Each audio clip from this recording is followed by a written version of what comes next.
શ્રી સૂર્યવ્રતની વ્રતવિધિ।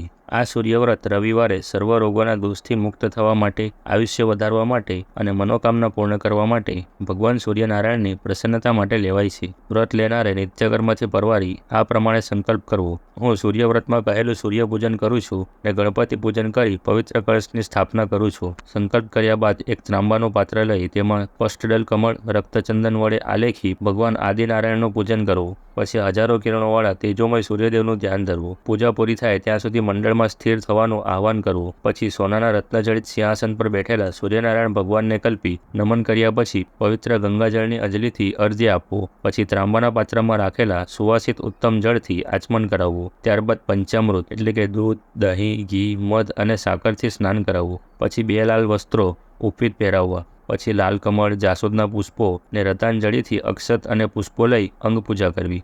ઓમ મિત્રાય નમઃ પાદવ પૂજયામિ એ મંત્ર ભણતા પગની પૂજા કરવી। ઓમ રવય નમઃ એ મંત્ર ભણી પગની પિંડીની પૂજા કરવી। ઓમ સૂર્યાય નમઃ એ મંત્ર ભણી ઘૂંટણની પૂજા કરવી। ઓમ ખગાય નમઃ એ મંત્ર ભણી સાથળની પૂજા કરવી। ઓમ પૂષણે નમઃ એ મંત્રથી ગુહ્યની પૂજા કરવી। ઓમ હિરણ્યગર્ભાય નમઃ મંત્રથી કીડની પૂજા કરવી। ઓમ મરીચય નમઃ મંત્રથી નાભિની પૂજા કરવી। ઓમ આદિત્યાય નમઃ મંત્રથી પેટની પૂજા કરવી। ઓમ સવિત્રે નમઃ મંત્રથી હૃદયની પૂજા કરવી। ઓમ અર્કાય નમઃ મંત્રથી સ્તનની પૂજા કરવી। ઓમ ભાસ્કરાય નમઃ મંત્રથી કંઠની પૂજા કરવી। ઓમ અર્યમણે નમઃ મંત્રથી ખભાની પૂજા કરવી। ઓમ પ્રભાકરાય નમઃ મંત્રથી હાથની પૂજા કરવી। ઓમ અહસ્કરાય નમઃ મંત્રથી મુખની પૂજા કરવી। ઓમ બદ્ધનાય નમઃ મંત્રથી નાકની પૂજા કરવી। ઓમ જગદેરચક્ષુષે નમઃ મંત્રથી નેત્રની પૂજા કરવી। ઓમ સવિત્રે નમઃ મંત્રથી કાનની પૂજા કરવી। ઓમ ત્રિગુણાત્મધારિણે નમઃ મંત્રથી લલાટની પૂજા કરવી। ઓમ વીરરીચિ નારાયણ શંકરાત્મને નમઃ મંત્રથી મસ્તકની પૂજા કરવી। ઓમ તિમિરનાશિને નમઃ સર્વાંગ પૂજયામિ એ મંત્ર ભણી સર્વાંગોની પૂજા કરવી। પછી ગુગળ સહિત દશાંશ ધૂપ કરી કપાસની વાટવાળો ગાયના ઘીનો દીવો કરવો। પછી પકવાનોનો નૈવેદ્ય ધરવો। ત્યારબાદ કપૂરની સુગંધવાળા ગંગાજળનો આચમન કરાવવું। પછી કપૂર, કાઠો, સોપારી, લવિંગ, એલચી નાખેલ પાનનું બીડું તાંબુલમાં આપવું। પછી 5 દીવાથી સૂર્ય ભગવાનની આરતી ઉતારી સર્વ પ્રકારનું સુખ મળે તેવી પ્રાર્થના કરવી। પછી પ્રદક્ષિણા કરતા બોલવું: મારા આ જન્મના ને પૂર્વજન્મના સર્વે પાપો મારા પગલે પગલે નષ્ટ થાઓ। પછી નમસ્કાર કરીને બોલવું: હે અષ્ટમાં કમળવાળા, કમળની માળા પહેરનારા, કમળ જેવા નેત્રવાળા સૂર્ય ભગવાન, તમને નમસ્કાર કરું છું। ત્યારબાદ 2 લાલ વસ્ત્રો તથા ચોખાથી ભરેલા પાત્રને બ્રાહ્મણને અર્પવું। પછી એક ધ્યાનથી સૂર્ય ભગવાનને પ્રાર્થના કરતા કરતા કહેવું: જેના આગમનથી જગત પ્રકાશે છે, જેના હૃદયથી મનુષ્યનો આદિ જાગે છે, જે જગતના રક્ષણ કરતા, દુઃખ હરતા અને અસાધ્ય એવા કોઢ આદિ રોગોનો નાશ કરનાર એવા ભગવાન સૂર્યદેવ, મારા પાપ હણો ને મને આદિ ઉપાધિથી મુક્ત કરો। વ્રતનો મહિમા: આ સૂર્યવ્રત અશુભનો નાશ કરનાર, પાપનો ક્ષય કરનાર, સર્વકામના પૂર્ણ કરનાર એવું જ્ઞાનીઓમાં શ્રેષ્ઠ ગણાતું વ્રત છે। 12 માસ રવિવારને દિવસે શ્રદ્ધા અને વિધિપૂર્વક વ્રત કરવાથી ઘણું ઉત્તમ ફળ મળે છે। સર્વ તીર્થોની યાત્રા કરવાથી જે ફળ મળે છે, યજ્ઞો કરવાથી જે ફળ મળે છે, સર્વ પ્રકારના દાનોથી અને તપોથી જે પુણ્યફળની પ્રાપ્તિ થાય છે અને પ્રાતઃકાળમાં સ્નાન કરવાથી જે પુણ્ય પ્રાપ્ત થાય છે, તે પુણ્યફળ 12 મહિનાના રવિવારે વ્રત કરવાથી મળે છે। વ્રત કરનારે પોતે કેટલા સમય સુધી દર રવિવારે વ્રત કરશે તેવો સંકલ્પ હે આદિત્ય નારાયણ, હે દિવાકર એમ બોલી કરવો। વ્રત અંતરાય વગર પૂર્ણ થાય એવી યાચના કરવી। ત્યારબાદ નદીએ અગર કોઈ જળાશયે જઈ પવિત્ર સ્નાન કરી પવિત્ર દેહ તર્પણ તથા પિતૃ તર્પણ કરવું। ત્યારબાદ પવિત્ર ભૂમિને લીંપી તે જમીન ઉપર રંગોળી વડે 12 પાંખડીવાળું કમળ આલેખી દિવસના નાથ ભગવાન સૂર્યનારાયણનું ભાવથી પૂજન કરવું। 12 મહિના માટે પૂજન વિધિ: કારતક માસ: આ માસમાં દિવાકર નામના સૂર્યનું પૂજન કરવું। નૈવેદ્ય દૂધપાકનું ધરાવવું। વ્રત કરનારે દિવસભરમાં દૂધપાક ખાઈને રહેવાનું। બ્રાહ્મણને ભોજનમાં દૂધપાક જમાડી તાંબુલ આપ્યા બાદ દક્ષિણા આપવી। માગસર માસ: આ માસમાં મિત્ર નામના સૂર્યનું પૂજન કરવું। શ્રીફળનો અર્ધ્ય આપવો। ભાત, ઘી અને ગોળનું નૈવેદ્ય ધરાવવું। વ્રત કરનારે દિવસભરમાં માત્ર તુલસીના 3 પત્રો આરોગવાના, પવિત્ર રહેવાનું। બ્રાહ્મણને જમાડી યથાશક્તિ દક્ષિણા આપવી। પોષ માસ: આ માસમાં વિષ્ણુ નામના સૂર્યનું પૂજન કરવું। બીજોરાનો અર્ધ્ય આપવો। ખીચડીનું નૈવેદ્ય ધરાવવું। વ્રત કરનારે દિવસભરમાં 3 પલ ઘી આરોગવાનું। બ્રાહ્મણને ભોજનમાં ઘી આપવું ને યથાશક્તિ દક્ષિણા આપવી। મહામાસ: આ માસમાં વરુણ નામના સૂર્યનું પૂજન કરવું। કેળાનો અર્ધ્ય આપવો।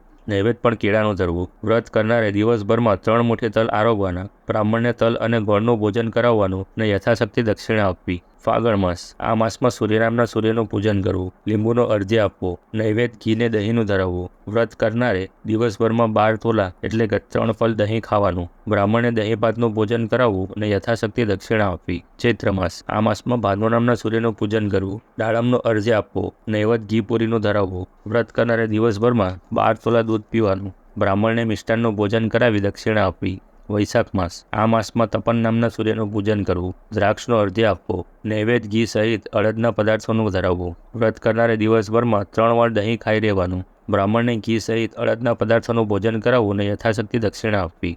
જેઠ માસ. આ માસમાં ઇન્દ્ર નામના સૂર્યનું પૂજન કરવું, આંબાનો અર્ધ્ય આપવો, નૈવેદ્ય દહીં મેળવેલા સાતવાનું ધરાવવું. વ્રત કરનારે દિવસમાં 3 અંજલિ જળ પીવાનું. બ્રાહ્મણને દહીં ભાતનું ભોજન કરાવી યથાશક્તિ દક્ષિણા આપવી. અષાઢ માસ. આ માસમાં રવિ નામના સૂર્યનું પૂજન કરવાનું, જાયફળનો અર્ધ્ય આપવો, નૈવેદ્ય પૌવાનું ધરાવવું. વ્રત કરનારે દિવસભરમાં મરીના 3 દાણા ખાઈને રહેવાનું. બ્રાહ્મણને લાડુ જમાડી દક્ષિણા પોતાની યથાશક્તિ મુજબ આપવી. શ્રાવણ માસ. આ માસમાં ગભસ્વી નામના સૂર્યનું પૂજન કરવું, તૃષડાના ફળનો અર્ધ્ય આપવો, નૈવેદ્ય સાતવો અને પૂરીનું ધરાવવું. વ્રત કરનારે દિવસભરમાં 3 મુઠ્ઠી સાતવો ખાઈને રહેવાનું. બ્રાહ્મણને મિષ્ટાનનું ભોજન કરાવી દક્ષિણા આપવી. ભાદરવો માસ. આ માસમાં યમ નામના સૂર્યનું પૂજન કરવું, કોળાનો અર્ધ્ય આપવો, નૈવેદ્ય ઘી સહિત ભાતનું ધરાવવું. વ્રત કરનારે દિવસભરમાં ગૌમૂત્ર પીને રહેવાનું. બ્રાહ્મણોને સારું ભોજન કરાવી દક્ષિણા આપવી.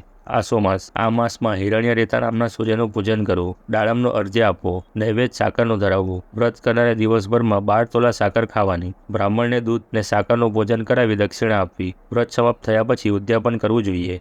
ઉદ્યાપન વિધિ.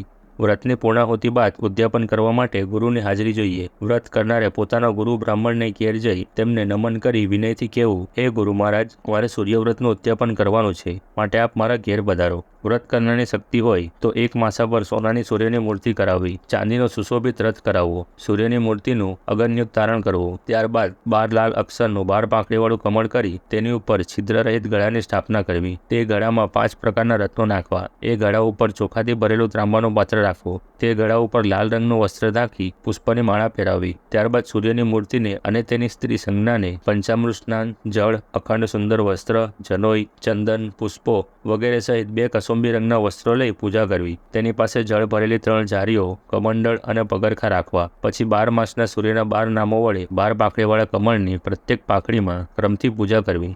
જ્યારે કમળની વચમાં સંજ્ઞા સહિત સહસ્ત્ર કિરણ નામના સૂર્યની પૂજા કરવી. ત્યારબાદ ધૂપ કરવો, ઘીનો દીવો કરવો, નૈવેદ્ય ધરાવવો, તાંબૂલ દક્ષિણા સહિત સોપારી આપવી અને નારિયેળનો અર્ધ્ય આપવો. આ ક્રિયા સાથે સાથે વ્રત પૂર્ણ થાય છે. ત્યારબાદ આરતી, નમસ્કારને પ્રદક્ષિણા કરવી. સંકલ્પ કરી સૂર્યના ઉદ્દેશથી શ્રાદ્ધ કરવું. તેમાં 12 બ્રાહ્મણ દંપતીને મિષ્ટાન અને દૂધપાકનું ભોજન કરાવવું. તેઓ જમી રહે એટલે તેમની પુષ્પમાળા વગેરેથી પૂજા કરી દક્ષિણા આપવી. પૂજાની જે સામગ્રી હોય તે ગુરુને આપવી. આમ ગુરુને તથા બ્રાહ્મણોને પૂર્ણ પ્રસન્ન કરવા. તેમને વિદાય કરતી વેળાએ હાથ જોડીને બોલવું, મંત્રહીન, ક્રિયાહીન વા ભક્તિહીન જે કાંઈ થયેલું હોય તે સર્વ બ્રાહ્મણોની કૃપાથી પૂર્ણ થાઓ. આમ કહી તેઓને થોડે દૂર સુધી વડાવી આવવા. પછી ભગવાન સૂર્યનારાયણને પ્રણામ કરી ઘરના સર્વે સગા સંબંધીઓ સાથે પોતે ભોજન કરવા બેસવું. સૂર્યવ્રતમાં જે ધનનો લોભ કરતો નથી ને પૂર્ણ શ્રદ્ધાથી વિધિપૂર્વક વ્રત કરે છે તેને જે પુણ્ય થાય છે તેનું વર્ણન કરવું અશક્ય છે. વ્રત કરનાર બ્રાહ્મણને વિદ્યા મળે છે, ક્ષત્રિયને રાજ્ય મળે છે, વૈશ્યને સમૃદ્ધિ મળે છે, શૂદ્રને સુખ મળે છે, અપુત્રને પુત્ર મળે છે. વ્રત કરનાર કુમારિકાને સારો પતિ મળે છે, રોગીને રોગથી મુક્તિ મળે છે, કેદીને બંધનમાંથી મુક્તિ મળે છે. જે શ્રદ્ધા ભક્તિથી વ્રતની કથા સાંભળે છે તેની સર્વે મનોકામના પૂર્ણ થાય છે. ભવિષ્ય પુરાણમાં રવિવારના દિવસે કરવાના સૂર્યવ્રતનું મહાત્મય ઉપર પ્રમાણે વર્ણવેલું છે. ઇતિ સૂર્યગ્રહ વિધાનમ સંપૂર્ણમ.